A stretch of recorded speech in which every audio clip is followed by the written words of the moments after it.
Hi, everybody. Welcome back to the studio. Just a few slides for assignment 4. It's a big assignment with 3 parts. So I just want to show you a few slides, particularly here about scale and proportion. And I want you to know the difference between the two. Scale is the relationship between an element or an object and its overall available space.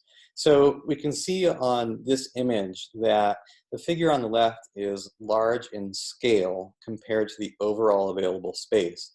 And it's larger than the smaller figures. It's larger in scale.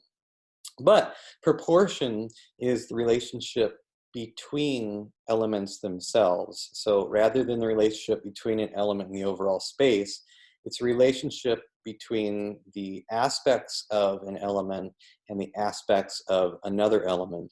So you can see here that the figure on the left, probably a god or a king, is much larger in scale, but he's proportionate to the smaller figures. So you can see that the relationship between, say, the head and the length of the arm is the same as the relationship between the head and the lengths of the arms of the other figures.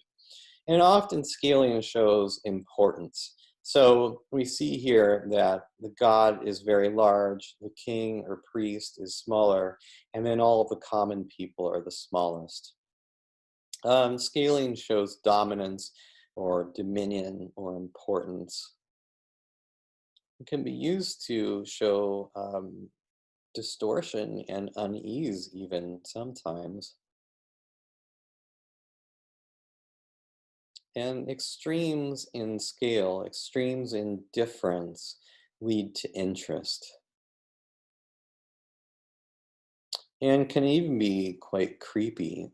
So scaling for distortion and psychological effects. And the reason that something like this is disturbing is because it is definitely not the way we're used to encountering other humans. So this becomes a creepy object to encounter. Here's another of his works.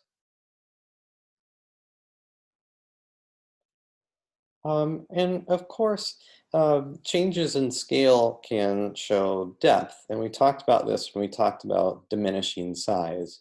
So the figures, again, are larger in the front, they're larger in scale, and the figures in the back are smaller in scale, but everything is proportionate in this image.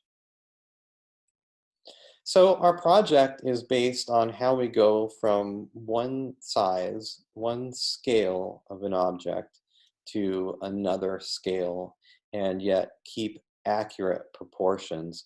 And you guys may be used to doing this on, say, Photoshop or any other computer program. It's really easy to change the scale of something. But I want you to know what's happening in terms of the mechanics of changing scale and how proportion is maintained. So next video, I will show you how we'll get started. The assignment instructions are pretty lengthy, and there are some links to watch videos on the assignment instructions.